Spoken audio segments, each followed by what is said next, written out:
तो तुम्हारा कैरेक्टर भी कुछ ऐसा दिखता है? अगर हाँ तो इस वीडियो को पूरा देखने के बाद वो कुछ ऐसा दिख सकता है। तो अपना कैरेक्टर बनाने के लिए सीधे ही पेंसिल उठा के उसे बनाने मत लग जाओ। पहले थोड़ा बैठ के सोचो कि तुम्हें अपना कैरेक्टर किस तरह का बनाना है। तुम आइडिया लेने के लिए रेफरेंसेस का भी यूज कर सकते हो। लाइक तुम डीसी कॉमिक्स की तरह बनाना चाहते हो, एनिमे की तरह बनाना चाहते हो, डिज्नी 3D मूवीज की तरह, रिक एंड मॉर्टी की तरह, adventure time, Sam does art, केस, डॉवे जैसा, या अपने खुद के स्टाइल में बनाना चाहते हो। एक बार स्टाइल डिसाइड करने के बाद अब तुम्हें अपने कैरेक्टर की पर्सनैलिटी के बारे में सोचना है। तो बस एक वीडियो के लिए भी तुम्हें अपने कैरेक्टर को 1000 बार तक भी ड्रॉ करना पड़ सकता है। इसलिए अपना कैरेक्टर बनाते वक्त ये 2-3 चीजें हमेशा ध्यान में रखना। पहला, एनिमे के जैसे या मिराबेल जैसे बाल बिल्कुल भी मत बनाना। अगर तुम्हारे बाल रियल लाइफ में भी घुंघराल हैं मेरी तरह, तो भी उन्हें थोड़ा सिंप्लीफाई करके ही बनाना, वरना इस तरह के बालों को एनिमेट करने में तुम्हारी, समझ रहे हो ना। दूसरी बात ये ध्यान में रखना कि हर चीज को 3D में बनाने की कोशिश करना। मैं किसी 3D सॉफ्टवेयर के बारे में बात नहीं कर रहा हूँ, बनाओ अपने नॉर्मल स्केचिंग ऐप में ही। बस अपने कैरेक्टर्स और सीन्स को बनाने से पहले 3D स्पेस में विजुअलाइज करो। यानी इसे एक फ्लैट सर्कल की जगह एक स्फीयर या एक बॉल की तरह कंसीडर करो। इसे बस एक फ्लैट चाइल्ड लाइनों के बॉक्स की जगह एक 3D क्यूब की तरह समझो।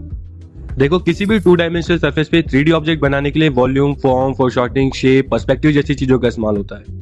अब क्योंकि ये काफी डिटेल टॉपिक है तो इसे किसी दूसरी वीडियो में तसल्ली से समझेंगे। तीसरी चीज ध्यान में रखना कि तुम्हें ना ही बिल्कुल रियलिस्टिक कैरेक्टर्स बनाने हैं और ना ही डिज्नी जैसे एकदम इमेजिनरी।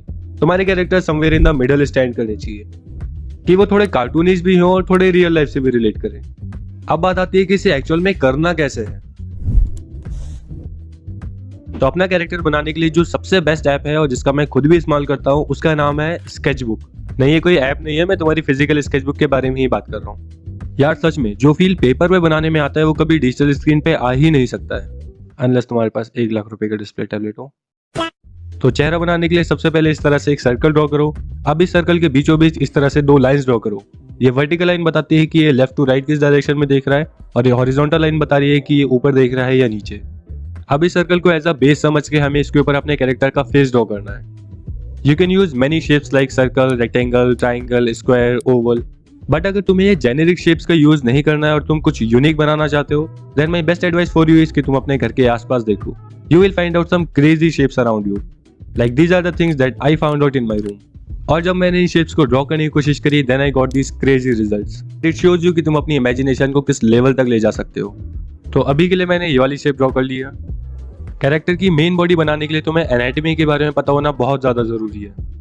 हमारे शरीर की हड्डियां, मांसपेशियां, नसें, जॉइंट्स के बारे में पता करने को ही एनाटॉमी कहते हैं। तो चलो फेस से शुरू करते हैं। तो ये मसल जो हमारे माथे पे होती है इसे कहते हैं ऑक्स।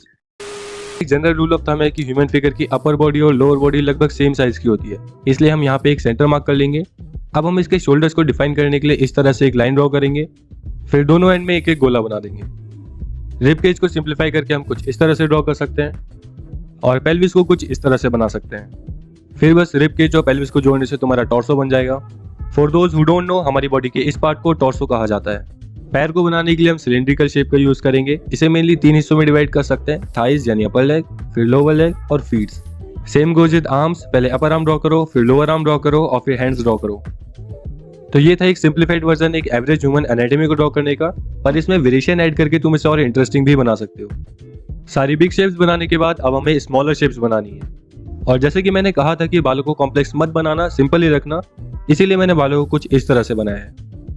अब तुम्हें इसके आंख, मुंह और कान बनाने हैं।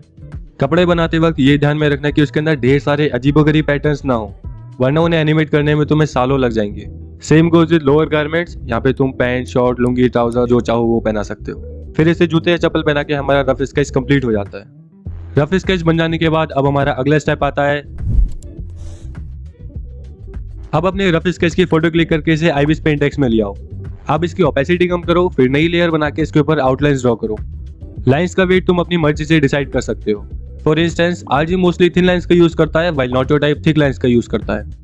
लाइन आर्ट ड्रॉ करते हुए ये कोशिश करना कि तुम स्मूथ लाइंस ड्रॉ करो, ना कि विगली और हैची लाइंस। इंकिंग कंप्लीट होने के बाद हमारा अगला स्टेप आता है कलरिंग में। ज्यादातर लोग जो सबसे बड़ी गलती करते हैं वो है दुनिया भर के कलर्स का इस्तेमाल करना।